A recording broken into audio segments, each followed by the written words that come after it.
Hey everyone, welcome to the channel Tech with KG. Today I'm checking out the QN85B, a little bit of a different video for you guys. I'm just going to kind of do some commentary over gameplay, and I also want to talk about sort of my schedule for my reviews going forward and what you can expect on this channel. As always, I'll put the link for the product that I'm talking about in the description below. If you guys use this website to buy anything at all, it will help out the channel. Thank you guys so much. Okay, so first I did get a QN90B shipment notification, so you should be able to see a first impressions video sometime this weekend, because I should get the shipment later on this week. I'm very excited about that. I want to put it next to the QN85B and see if there's any big changes there, or if they're virtually the same TV just with different types of panels, and maybe the QN90B is a little brighter. I don't know. I can't wait to check that out.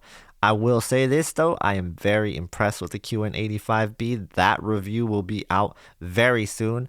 I just wanted to give you guys some QN85B gameplay because the review itself is only going to have a small gaming section. That said, I will do a gaming review for this TV. It just might take a little bit of time. So this is why I wanted to do this video, so I could show you guys some gameplay on the QN85B and also just be able to talk about each thing that's going on in the scene, so I could tell you what the TV is doing rather than my camera.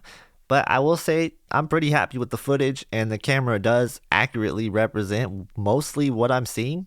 There is some lack of dynamic range due to the camera's limitations, but that's all cameras. There's no camera that can capture perfect dynamic range out there. What you're seeing on the screen right here is the opening scene for Marvel's Guardians of the Galaxy on the Xbox Series X.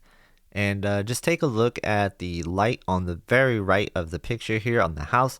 You can see that it is a small highlight, but it's bright and it's making a difference to the scene.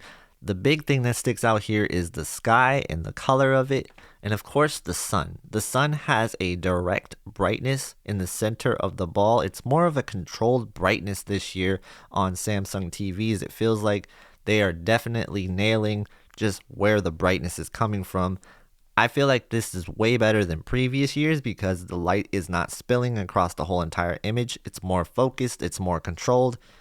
I actually think it's the best implementation of the way they present their brightness in a very long time. Here's another scene from Marvel's Guardians of the Galaxy, and you could see that Drax, when you're waking up here, is kind of sticking out. And this is a real good example of the real depth enhancer. It almost gives you that sense of three-dimensional depth. I don't know if it's going to come across on YouTube, but I certainly can see it in my camera, and I certainly saw it in real time as well. I also want to point out the brightness of the lights here, how bright that green neon light is over there in the corner. That stuck out to me. The red lights on the walls there, that stuck out to me. And then the color and the lights coming off of the jacket, that was cool as well, because you could definitely see multiple shades of red in that jacket. And this is something that is a very awesome thing to see on this TV. Again, we're talking about controlled light here and how the brightness is focused in one specific area. Look at the thrusters on the ship, and then also look at the headlights on the ship, and then look at the ring he is about to drive through here. All of that has that controlled brightness feel to it. And the reason why I mention this is because if you've owned a QLED in the past, or really any LCD TV, you can still get some light leakage or just some areas of brightness where you really didn't want that to occur at. So this could really lead you into seeing almost like a glow off of the image and present some sort of blooming to you as well in game mode. And so I feel like they address this a lot, so we're seeing a lot less of that. Next, I'm going to show you guys some challenging scenes for LCD TVs. This first one is Elden Ring, and I'm inside of a cave that has some bright highlights on the walls, but it's also a very dark environment. I think on some LCDs, this would tend to lead to a lot of blooming in this area. Sometimes in this game, you will see some sort of clouding in the back, or you'll see some clouding from tunnels along the way. This is all part of the game. You even see this when you're playing it on an OLED TV. It's just the way that the game works and the way that the game looks. For the most part, this scene has really virtually no blooming. It comes across way better than I thought. And it comes across better than my Q90T did in this same particular area. So there was some blooming on my Q90T when I tested this area out, but on the QN85B, there's no blooming really at all. And I gotta say that the highlights not only from the deposits on the wall, but also the weapons that the characters are carrying is very bright. So like I mentioned earlier, the smaller bright specular highlights are actually really noticeable now and much improved over last year.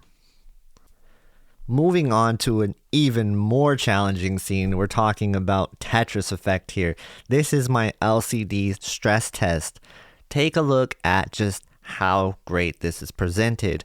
And the camera is exposed properly, so you would be able to see any type of blooming that there is. And in fact, I'll go ahead and show you what the blooming looks like when I pause my screen.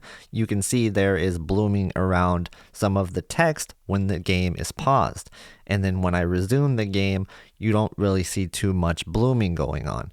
This impressed me a lot. I actually expected there to be some lifted blacks with ADS panel, but I'm not really seeing that.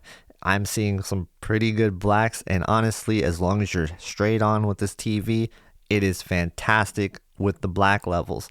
I can tell you that I did the same stress test on the QN90A last year, and for the most part, the QN90A did a pretty good job, but you did see some reduction in how bright the highlights were to make sure that you didn't see much blooming at all. Also, there was some black crush last year at launch for the QN90A, so some of the particle effects didn't really show up as intended.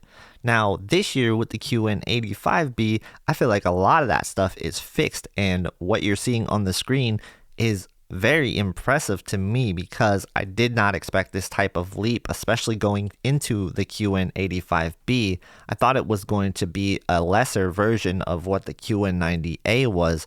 So I didn't get a chance to check out the QN85A last year, but if it was close to the QN90A, I feel like maybe it was discredited a little bit too much by some people, including myself. I can't wait to check out the QN90B because I want to see if it's going to be much better than this or just a little bit better than this. And if it's just a little bit better than this, I probably will be recommending the QN85B to a lot of people who play straight on and don't play at an angle at all.